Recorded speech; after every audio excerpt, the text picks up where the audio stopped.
Hi everyone! Ayan, i-share ko sa inyo ngayong sa video ko nito ang aking 8 years journey dito sa Hong Kong sa pagtatrabaho bilang isang domestic helper.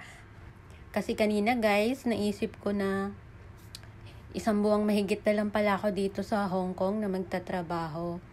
At ako uuwi na ng Pilipinas for good. Kasi andun napapagod na din ako guys at gusto ko namang makapahinga din sa Pilipinas at makapag-start ng konting negosyo. Nagsimula pala akong mag-abroad guys is 2016. Ayan, is June 2016 ako pumunta dito sa Hong Kong at nung pagpunta ko dito guys, dala-dala ko ang aking mga pangarap na makatulong sa aking pamilya, mabigyan ng magandang kinabukasan ng aking anak. At syempre guys, makapundar ako ng aming bahay kasi wala kaming bahay, wala kaming sariling lupa, at wala din kaming magandang hanap buhay sa Pilipinas. Kaya yun din yung nakapag-push sa akin para ako ay mag-ibang bansa. Naalala ko nga guys na nung nag-a-apply ako dito is nasa training ako. Never ako nakaramdam ng lungkot. Sobrang lakas ng loob ko kasi yun ang pinangahawakan ko. Gusto ko talagang mag-abroad at para matupad ko yung mga pangarap ko para sa family ko. Never ako umiyak guys or nakaramdam ng lungkot hanggang ako ay pumunta na ng airport during flight ko. Pero guys, nung alam nyo ba, nung ako ay nandun na sa airplane at lumilipad na pataas yung airplane, doon ako nakaramdam ng sobrang lungkot. Iyak ako ng iyak. Dahil doon ko palang naramdaman na, ibang bansa na pala ako, paalis na pala ako ng Pilipinas, kaloka, diba guys? So, OA. Pero totoo itong nangyayari guys sa mga nag-a-abroad. Talagang mararamdaman nyo yung sobrang lungkot kasi alam natin na matagal tayong mawawalay sa ating pamilya. At nasa isip ko nga nun guys, nasabi ko 2 years lang ako dito sa Hong Kong. Makaipon lang ako, uuwi na ako ng Pilipinas. Pero pagdating nung after 2 years, at bigla nga pong may tumawag sa telepono. Siyempre sinagot muna natin guys kasi hindi pwede natin hindi yun sasagutin. Baka yung mga amo natin ang tumatawag. So yun na nga guys, pagdating ng after 2 years, nag-renew na naman ako ng kontrata dito sa aking amo kasi wala pa rin akong ipon kasi nga naman guys, bago naman ako makaalis ng Pilipinas, wala naman kaming sariling pirang pinanggastos sa pag-alis ko kasi malaki ang gastos papunta dito sa Hong Kong. So lahat ng utang namin talagang binayaran ko hanggang makabayad kami ng utang. Nabubulol na ako. Yun, nakabayad kami ng utang. Parang almost 1 year bago ako nakabayad ng utang. Kasi marami talagang bayarang utang. Kasi sa porsyentuhan lang kami kumuha ng pera. Then, yung mga tubo nun, lumalaki ng lumalaki. Kaya yun, natagalan kami magbayad ng utang. At thankful ako sa parents ko guys. Kasi, ayun, sila yung nag-support sa akin pag-apply dito sa ibang bansa. And syempre, sa mga tulong din ng mga kapatid ko, ng mga side ng asawa ko, ng aking asawa. Hindi madali yung naging unang taon ko dito sa Hong Kong. Sobrang hirap kasi naninibago ako sa country. Syempre, sa pakikisama mo sa amo mo, kailangan kunin mo pa yung kanilang ugali at saka kailangan mo ding kunin yung trust nila sa'yo. Kaya, pag nandito tayo sa ibang bansa, unang-una, ang pakikisama natin sa ating amo kahit alam natin minsan na mali sila, huwag na tayong makipagtalo pa, wala namang mawawala sa atin kung pagpapasensya natin yung amo. Kaya alam nyo guys, maraming natiterminate pagdating dito kasi pag alam nilang mali ang amo nila, nakikipagtalo pa sila. Ano ba yan? Hindi nila naisip yung kalaki-laking gastos bago makaalis tapos ganun yung gagawin. Hoy, OA. Pero talaga guys, marami talagang nangyayaring ganun dito na maradali silang nati-terminate kasi nga pagdating dito ay sinasagot nila ang amo nila, palibhasa wala sa kanilang kontrata or lumalabag yung amo nila sa kontrata. As long as naman guys na hindi naman tayo nasasaktan at hindi naman tayo napapahamak, gawin na lang natin yung nais ng ating amo kung ito naman ay magaan at kaya natin at hindi naman ito kahantungan ng kapahamakan natin. Ako guys, isang amo lang ako for 8 years here and working in Hong Kong. Wow, English! Charot!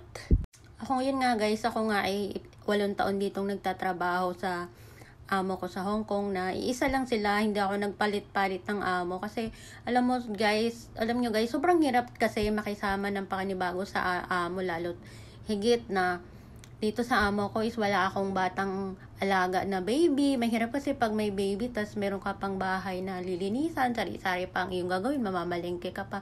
Kaya napakahirap. Kaya dito sa amo ko, kahit stayin yung amo ko, at least wala akong bata na iintindihin. Yung amo ko lang, makisama lang ako hanggang makuha ko yung kanyang loob. Ayan. Hindi madali yung unang kontrata ko dito kasi andun nga na sobrang pagod. Talaga umiiyak ako sa sobrang pagod. Pero nung inisip ko na lang na family ko yung pinagsisilbihan ko, dun gumaan yung pakiramdam ko na lahat parang excited na ako umuwi. Kung una, hindi ako excited umuwi kapag nag-holiday ako or nag-day off. Pero nung tinreat ko sila like my family, dun ko naranasan na magaan yung loob ko at nagtatrabaho ako na tinuturing ko itong bahay na to ay parang bahay ko din. Ganun, nakakagaan ng loob kasi pag iisipin mong iba yung mga pinagsisilbihan mo, talagang parang magkakaroon ng doubt sa puso mo. Ay ano, parang panghihinaan ka ng loob kapag iniisip mo agad na ang dami-daming trabaho na naman pag uwi.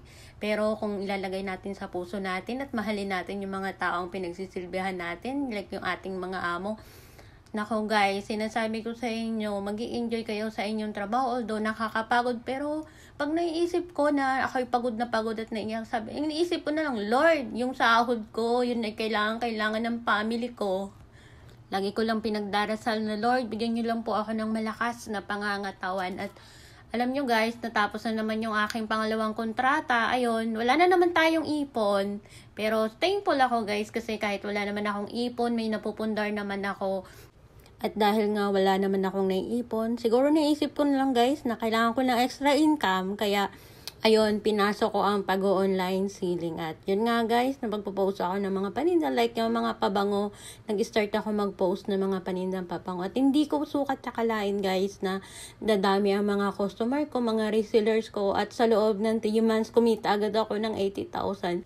So, sobrang excited ko dahil kumikita ako guys ng ganong kalaking pera. That time, sabi ko sa asawa ko, mag-o-open kami ng shop ng pabango. So, ayun, ang asawa ko naman, walang nagagawa kundi sundin yung nais ko kasi wala naman yung pakialam sa aking sahod at yun yung sobrang, sa asawa ko, hindi siya nakikialam sa sahod ko as long as wala namang masama ang akong ginagawa. Yun yung the best husband na hindi siya nakikialam kung kahit saan ko gamitin yung aking pera. Kahit sa panlalaki, oy, bad yun. Wag na wag natin gagawin yun, bad yun. At nung nag-start nga kaming mag-open ng shop guys, ayun, mukha naman siyang okay yung takbo niya kasi madami pa rin padami ang aking mga reseller.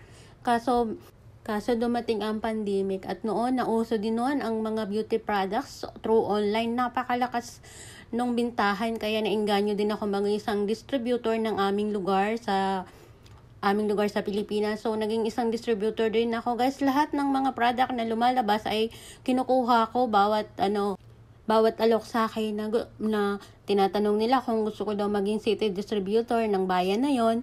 So, ako naman accept. Hindi ko naisip guys na kung mabenta ba yung product na yun, kung magkiklik ba yung product na yun. Basta ako nakiuso na lang. Alam mo yun, palibasa may pera ka, nakiuso ka na lang. Hanggang nga guys, napiling namin na lumiliit na yung shop namin napipisuan kasi ang dami ko ng mga beauty product, may mga pabango pa. So, naghanap kami ng pwesto na medyo malaki. Sakto naman na sa kabilang side ng aming napipistuhan, merong nagbakante na medyo malaki. Kaya lumipat kami guys doon. At yun namang nandun na kami, sabi naman ng mga tao, She, bakit hindi mo na lang dagdagan ng grocery? Sayang naman yung space. Ang laki naman ng space mo. Lagyan mo na lang ng grocery. So, ako guys, masunurin. Kaya yun guys, nagloan ako dito sa bangko. At alam niyo naman ang mga OFW dito sa Hong Kong ay madali lang makautang basta hindi ka sira sa utangan. So, ayun na nga guys, nagkaroon ako ng pera at yun nga, inutang ko sa bangko. Parang bali, hinuhulugan ko siya every sahod ko sa bangko. Ayan. At yun nga ay nagkakahalaga ng 200,000. Nilagay ko yun as parang pang-start na grocery namin. So, hanggang sa dumating din yung point na hindi na kami nagkakaintindihang mag-asawa. During that time, ang gulo-gulo ng buhay. And lalo na ako na nawalan ako ng time para kay Lord. Talagang hanggang sa nausisan na lang namin na wala na pala kaming pambili ng paninda. Ganun, hindi na namin na budget o na inventory kung yung aming bang shop ay kumikita pa or nalulugi na. Kaya yun, sabi ng asawa ko, wala ng pera, ganyan. So, umiiyak ako guys, and nandun na yung stress. Lahat na pumapasok na lang sa isip ko ay mga negative, at lagi na lang kami nag-aaway mag-asawa. At yun, sabi ng mama ko, i-close ko na lang yung aking tindahan kaysa ako yung mawala. Kasi sobrang namayat na ako guys. Kasi nga, nawawalan na rin ako ng time. Lagi, kahit sa pag-day off ko, nakaharap na lang lagi ako sa cellphone, nahanap ng customer. Kasi pinupost ko rin siya by online yung aking mga beauty products at mga perfume. At yun na nga guys, hanggang sa nagsara na. Pero guys, itong pagsasara ng aming store, ito yung nagbukas ng pinto sa akin para lumapit ako kay Lord. Na lumalim ako kay Lord, yung pagkilala ko kay Lord. Dito ako na-invite sa simbahan ng aking isang kaibigan. At yun nga guys, nasabi ko sa sarili ko, lahat ng nararamdaman kong mga sakit na nararamdaman ng puso ko, ay aroy, ang OA. Lahat ng nararamdaman natin, lahat ng pagod. Alam nyo guys, pag iniyak naman natin kay Lord, talagang giginhawa tayo. And I promise to God na nagsabi ako kay Lord na never na akong aalis sa church na yun. Hanggat every Sunday, nasa church ako. Basta, sabi ko lang Lord, basta hindi tawag ng aking trabaho, andito ako sa church. Hindi ako mawawala. Anumang mangyari, hindi ako mawawala every Sunday sa church. At ayun nga, lagi kong iniiyak kay Lord na matanggap ko yung nawala akong shop kasi gaano ang laki-laki talaga doon ng nawala akong pera. Lalo na tinutang ko pa sa bangko ang kalahati ng pinuhunan ko doon. At sobrang nakakaiyak guys kasi kung natalo man ako ng higit kulang kalahating milyon talaga. Sobrang sakit sa puso guys kasi minsan naisip natin yung pagod natin tas nawala lang ng ganun. Pero alam mo, lahat pala ng nangyayari is may plano si Lord. Kasi alam nyo guys na nung time na yun nakasagsagan ang lakas ng negosyo ko, never ako nakaalala kay Lord. Kaya siguro ganun na lang na tinuruan tayo ni Lord ng kung ano ba yung tama. At ngayon guys, ito nga na patuloy na lumalaban at ngayon magpo-for good na. At akala ng iba ay marami akong pera. Kung hindi nila alam kung gaano kalaki yung perang nawala ako before nung ako nagtayo ng business. Tapos ang dami-dami ko pang pinautang. Tapos hindi na sila nagsisipagbayad. Ay nako, minsan naisip ko na lang ipakulam. Huy, bad yun. Wag yun ha, bad yun.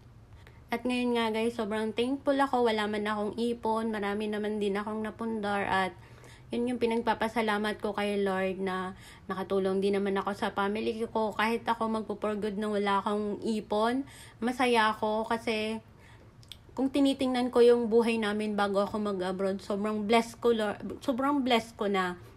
At hindi yung lahat naman ng kung anong karangyaan sa buhay, hindi naman natin yung madadala sa kabilang buhay. Kaya ako, sobrang happy na ako. Ano man yung nakamit ko dito sa Hong Kong na mga pagpapala na binigay ni Lord, sobrang happy na ako and thankful. At lalo tigit, dito sa loob ng 8 years, never ako nagkasakit. Maliban na lang guys, nitong pamalapit na talaga ako umuwi, doon ako nakaranas ng anxieties because of the problem sa mga kaibigan. Pero at least guys, nagkaunawaan na kami, nagkapatawaran na kami. At yun, sobrang thankful, blessed na tinuruan lang ako dito ng aral ni Lord. At binigyan niya lang ako dito ng lesson para maging isang mabuting tao soon. Wow, soon! Pwede na ba? Hindi naman pwedeng ngayon na, di ba? Hindi, kasi hindi naman natin agad-agad nababago ang ating sarili. Utay-utay nababago natin ang ating sarili kapag sinama natin si Lord sa buhay natin. Hindi natin kayang baguhin yung sarili natin kapag wala si Lord sa buhay natin. Yun yung lagi nating tandaan. At sana, yung iba dyan, nakapulot din ng aral. Or guys, pag nandito kayo at balak nyo ma-abroad or kayo ay nandito sa ibang bansa, isipin nyo lang yung nais nyo na kung bakit kayo mag-abroad para hindi masira yung inyong pamilya. At thankful ako guys na uuwi ako na ayun, buo pa rin ang pamilya ko, ang aking asawa, hindi naman nagngapit bahay. Ayun, nagkakaroon man kami ng mga pagtatalo, mga hindi pagkakaintindihan ng problema. Ang importante na resolve namin yun. At isang way guys na kaya naging maayos ang relasyon naming mag-asawa is inayos namin yung relasyon namin kay Lord. Ayan, kapag inayos natin yung relasyon natin kay Lord, mauusisa natin lahat ng parte ng buhay natin na inayos na ni Lord.